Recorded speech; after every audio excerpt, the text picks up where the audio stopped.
With a market valuation of 46,411.56 crore, Indian Hotels Company Limited is a large-cap company in the consumer discretionary goods and services (CDGS) industry.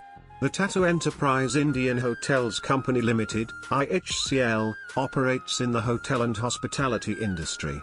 The shares of Indian Hotels Company are among the multi-bagger stocks that the stock market has witnessed. Let's know how this Rakesh Jhunjhunwala portfolio stock has generated multi-bagger returns and whether should you buy the stock or not. Share price history of Indian Hotels. The shares of Indian Hotels Company ended Friday's trading session on the NSE at 326 rupees and 50 paise per piece, down 2.20% from the previous close of 333 rupees and 85 paise. Compared to the 20-day average volume of 5,830,180 shares, the stock's total volume of trades on Friday was 5,791,275 shares. From 30 rupees and 22 paise on January 1, 1999, to the stock price it is trading at now, a multi-bagger return and an all-time high of 980.41% have been recorded. The stock price climbed from 106 rupees and 12 paise on September 29, 2017, to the current market price during the past 5 years, resulting in a multi-bagger return of 207.67% and an approximate CAGR of 25.19%.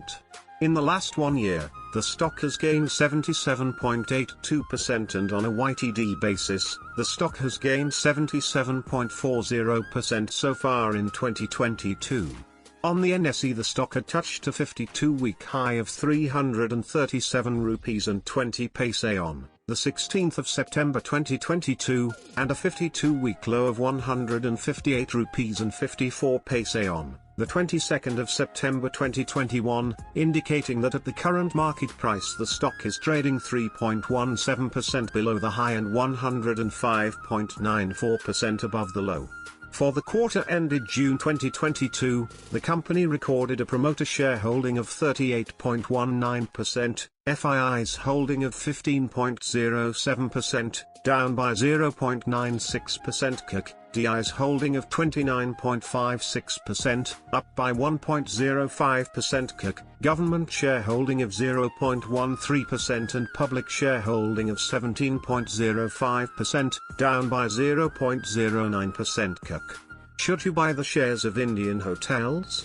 The research analysts of the brokerage firm Sharekhan has said on Friday that the Indian hospitality industry is growing at over 20% versus pre-pandemic levels, led by room demand for domestic leisure travel, a recovery in demand from the meetings, incentives, conferences and exhibitions (MICE) segment and business travel, and high demand from weddings and events. Revival in the foreign tourist arrivals, FTAs, with easing of travel restrictions will further boost the room demand in H2 FY 2023 and will also help room rentals to remain high. Indian Hotels Company Limited, IHCL, posted strong growth of 3.7x in revenues on YOY basis and EBITDA margins improving to 30% in Q1 FY 2023. Domestic occupancy ratio stood at 68% in Q1 FY 2023. Despite Q2 being a lean quarter for business, occupancy ratio is expected to remain close to Q1 levels due to sturdy room demand in key domestic destinations.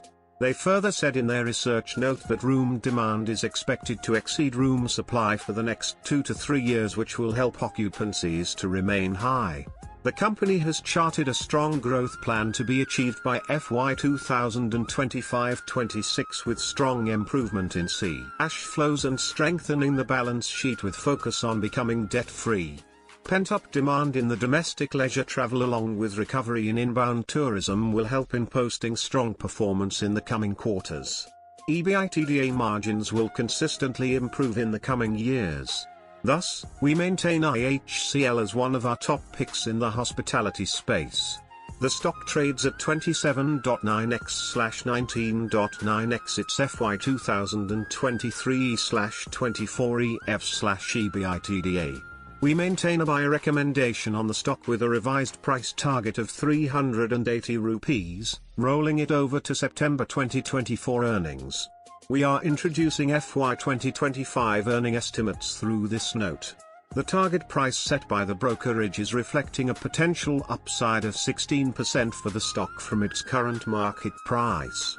For the quarter ended June 2022, the late ACE investor Rakesh Jhunjhunwala had held 15,729,200 shares of the company or 1.11% stake, and her wife Rakesh Jhunjhunwala hold 14,287,765 shares or 1.01% stake in Indian hotels. The views and recommendations made above are those of individual analysts or broking companies, and not of Mint.